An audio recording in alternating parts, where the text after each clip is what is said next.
ngokno sila sunda khoywa jarga kanda moron gaina gwende tachawe. Saison de lutte 2024-2025. Al Bourakh Events démarre en trombe le 12 janvier lay doon 2025 ca Arène Nationale avec un gala de lutte à vous couper le souffle. Gris Bordeaux mooy jàkkaarloo ak Zarko, Diène Kaïré war a jàmmarloo ak Fils de Balla, Pokola Baldé di ci daje ak Talfa, Siteu bu Ngor war a jàkkaarloo ak Tapha Mbeur, Ibou Afia moo ci daje ak Armé, Mathieu Brera war ci bëre ak Joker, Kirikou moo ci daje ak Baba Diakhal, Papa Bari Bari war a jàmmarloo ak Moustapha Gueye numéro 2.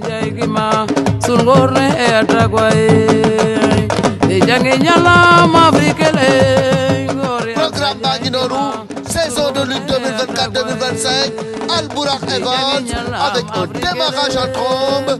Yéen ñi nekk annonceur bëgg a bokk événement bu rëy boobu, bëgg a am visibilité, gaaw leen gaaw jokkoo ak waa Al Bourakh Events pour que ngeen am visibilité bu rëy ci bés bu rëy yi. Akaja njomna to fagere babu sar mafatan o wangne robantele.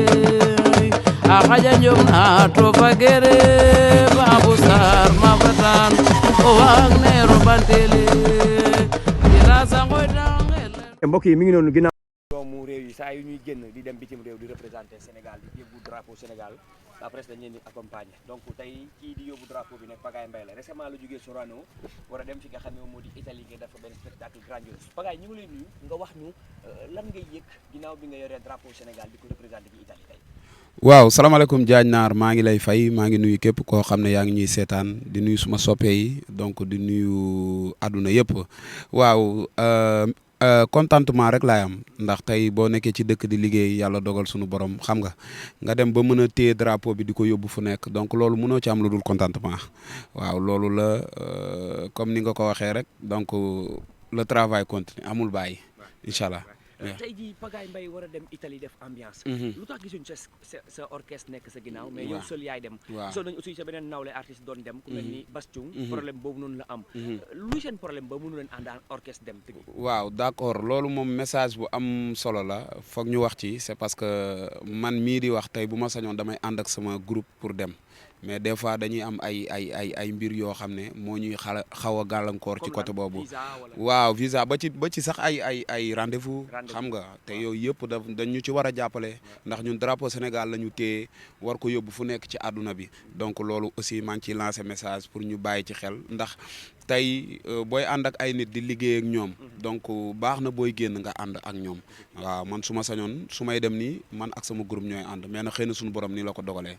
d'accord alors tey waa Italie ñi ngi lay xaar. di wax Pagaye mi ngi ñëw. lan nga leen di préparer. waaw incha allah comme dap rek niñ ko doon defee waaw ndax Italie moom mën naa ne bii du première fois ñu dem fa donc nañ ñu xaaraat waa Napoli Centro. incha allah ñi ngi ñëw suba te buñ ñëwee incha allah dinañ gis spectacle bu mucc ay boo xam ne incha allah dina ànd ak ambiance 1000% ak dogo bu mag bi. ambiance moom ci Sénégal dañuy wax que ni Bass Thioung la ak Pagaye Mbaye.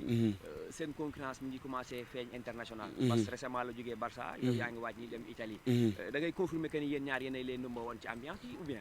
waaw yéen ñaar dong yéenay voyage. waaw liggéey rek moo wóor ñi ngi liggéey ñi ngi ci yoon donc xam nga le reste aussi donc am nañu ay rakk tamit ñi ngi ci yoon ñoom it di liggéey te lu mu yàgg-yàgg tamit ñoom it seen bis mi ngi ñëw donc liggéey daal nañ liggéey rek incha allah. nañ liggéey loolu laa gën a kii quoi. d'accord en parlant de Bass Thioung dafa dem Barça toj ko. ci Sénégal coow topp ko. fan yi réseaux sociaux yi moom dong moo ko topp. waaw affaire de soxnaam. ak ay da koy dóor a du ko dóor. yow aussi yaa ngi dem Italie ba ñëw fekk problème yu mel noonu. waaw mais bon. ak aussi boo amee message boo koy jàllale parce que sa nawle la mi ngi ci problème ak. waaw sunu frère la donc ñu ngi koy kii bu ñu sañoon du am benn problème waaw mais ñi ngi ñaan yàlla daal mu am jàmm soxnaam am jàmm ñëpp am jàmm. donc loolu rek la ñuy ñaan ak njaboot gi ñu xool ci xale yi te xam ne yàlla moo leen boole ñu am njaboot beneen bi ci des mooy man maa ngi dem mais maa ngi ñaan yàlla bu ma ñëwee fekk fi jàmm ñëpp am jàmm incha allah. macha allah merci kontaan nañu. ok merci beaucoup dem ñëw jaajëf.